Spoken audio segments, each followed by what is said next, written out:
So, as promised, let's quickly go through how IRS decide fairness. Remember, a single factor does not, guarantee approval. Okay, it's a more like the fairness. You need to weigh the overall situation kind of thing. So we need to make our best case. That's the thing that we can do, and we tell our side of the story, and then IRS make the final decision. Okay, but I'm not just telling you, hey, you should do this, and you shouldn't do that. Okay, all this needs to be true. Okay, you can't just say, hey, this is just a formula, and I say, hey, because you said, well, they will consider all this factor, I will just choose whatever help my case and write it in, and whatever hurt my case, I'll just don't mention it. You can't do that. Okay, I just want to tell you that you need to pay special attention to this field, and the fundamental thing that you need to do is to do that truthfully. All right, so let's go through this. So the marital status, right? So the divorce or separated helps your case, okay? Because all this serves one purpose, saying that you are the innocent spouse. So if you divorce, if you separated, it's more likely for the IRS to decide, well, maybe you are innocent because you got no knowledge of that, false or not correct deductions and all that, or understatement and all that, because you divorced or separated, you have no idea. So if you divorce or separated, do tell them, so this helps your case. Okay, but if you're still married and you're living together,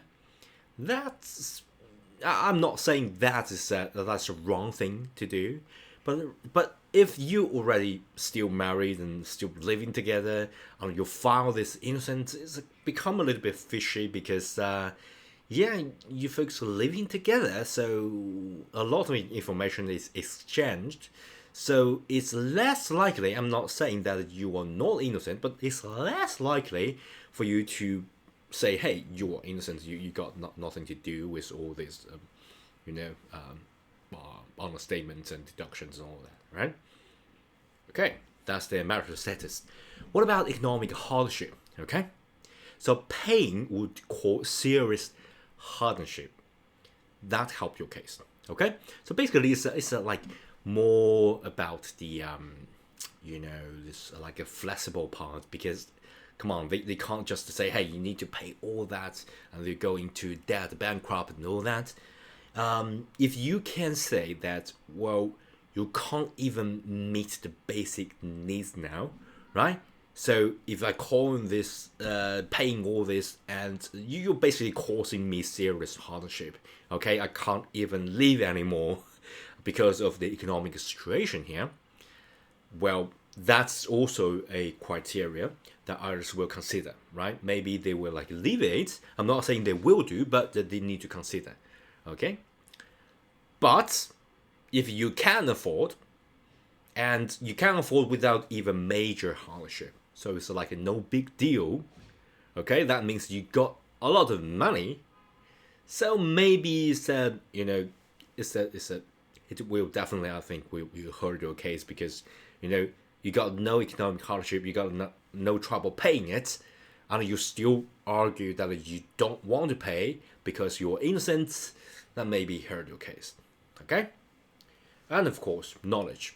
I just show you at this form, right? Knowledge was the highest education level, and here, right?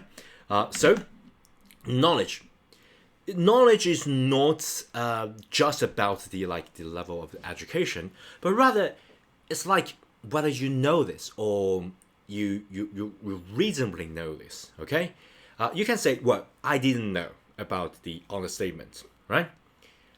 And I couldn't reasonably know. It's like, for example, you're separated, or you have no idea that the other spouse have some business and all that, or if you don't have the knowledge of that, right? You don't even understand what's going on, Okay, for example, it's a really complicated stuff, and say you write some educational level that maybe for you pretty hard to understand that, and for example, you got like correspondence, even though you have a really high education level, but you got like a correspondent, you got some email saying that, you ask that, and they just didn't tell you, right? You can also argue that, because you can argue that you didn't know about this, or you couldn't possibly understand, or couldn't possibly or reasonably know about the honor statement. Okay. Yeah, but what is hurt in your case? So, for example, you knew, or you have some reason to suspect something is not correct. Okay, if you have reason to suspect, but you do nothing, that kind of hurt your case. Okay, so yeah, that's about the knowledge, not just about the educational level, but also about, do you know about this? Okay, did you know about this? You didn't know, or you didn't? You knew. Okay, so let's talk about here legal obligations. Okay, so legal obligations is that you have to use this also sort of a reverse engineering about the say divorce decree. So a divorce decree, that's more about the legal field. You can consult a lawyer, but you can sort of, from a tax point of view, if you got a very good divorce decree, and as that divorce decree, you can say, hey, divorce decree says that your ex must pay the tax, right? Something like that. You got a very favorable divorce decree. You know what? That's the legal obligation, and you can say, hey, I got divorced, and there's a divorce decree, and it's my ex who should pay. Okay, so basically that's the legal obligations that help you the case. But if the legal obligations say that some decrees say that you must pay, or you have to pay like your share or something like that, depending on the specific legal decree, well, that kind of hurt your case, because like legally, right, this is like you should also pay something like that, right? So yeah, I think this is like the hardest one to argue, because that's some like legal obligations. Okay, for this significant benefits, I already mentioned this hundreds of times. Okay, you didn't benefit from the or unpaid or underpaid tax. You didn't benefit, and you didn't see the money. It didn't come to your joint account. So you can say, hey, I actually got like no benefit from all this.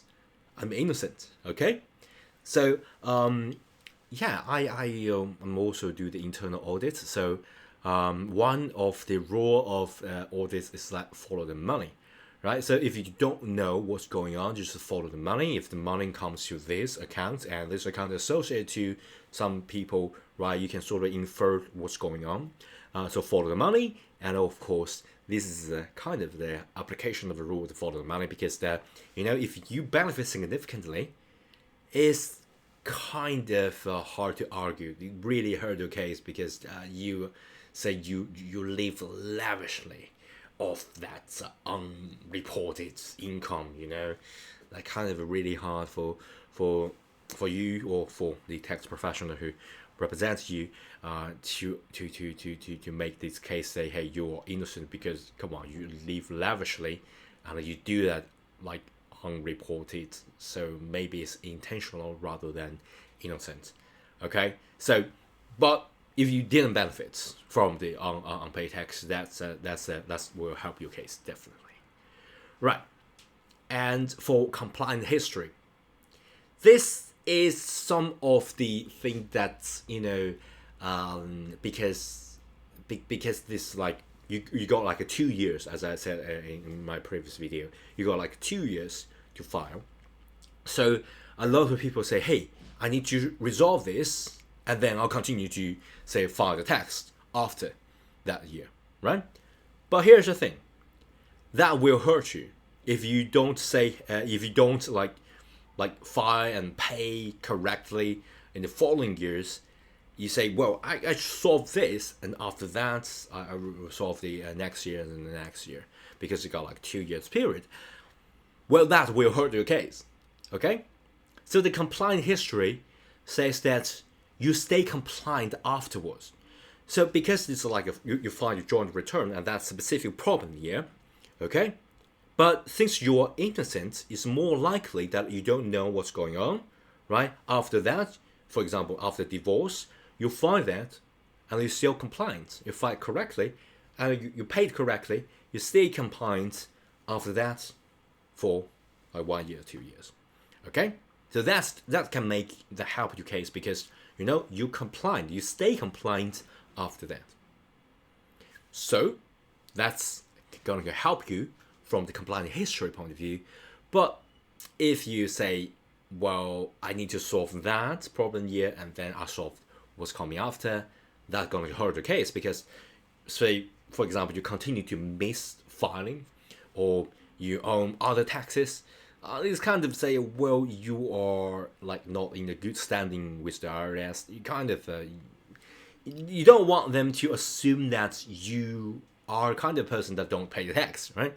So yeah, so you don't want to leave this compliant history as a like negative factor that will hurt your case. Okay, it's natural, it's normal. Everyone make mistakes. So if you do make mistakes, you can argue, right?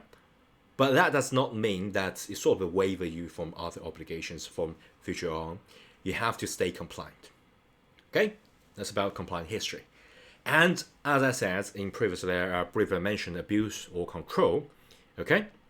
This happens a lot to the like the weaker side of the relationship because the weaker side may try to avoid conflict. Okay, so for example, you asked your spouse's like for example it's ex, right, your ex spouse. You asked before, but every time you ask and they were like get really angry and dismiss him, all right, and then you sort of fear conflicts. Okay, and abuse and control not necessarily is like the physical abuse or control.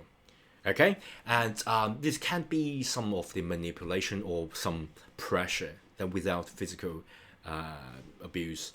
Okay, so you have to think really hard about this because it can also make a strong case or like hurt your case. So for example, you were pressured, you were say manipulated, or you abused. You got some like a call to 911 scenario, okay, that would definitely say you're abused or controlled, and you have to make this like a connected with the say every time I ask about the question, even though you have like a doubt or have some reasonably doubts about suspect something was wrong, but every time you do that, the spouse get like really frustrated and try to argue and all that. You may even got into a fight over this. Or other part of the spouse got like abuse or control history, it can really help your case, okay? And it can even like overrule a lot of other factors. So this is like really huge factors. Sometimes it can overrule any other factor, even though say you already got the knowledge, you already suspect, but you're too afraid to bring it up because you already bring it up like once or twice and you got like losing control. Because you are lack of control, and you're feeling the conflict. You are pressured, you are manipulated. So you know what? That can really help your case, okay? Because you're the innocent one, right? And the opposite, right? Everything get the opposite. So for example, you have equal control, we got equal responsibilities and all that. So it's you're not being abused and you're not being controlled. That will hurt your case, okay? So yeah, basically, as long as you state your factors like honestly, but also pay attention to this field, the specific factor, specific field that IRS will take into consideration greatly, and they will like doing the overall review of it. But as long as you are qualified, and depending on IRS the final review, final decision, they will decide whether it's fair or not. Okay, so they will have the final say of it.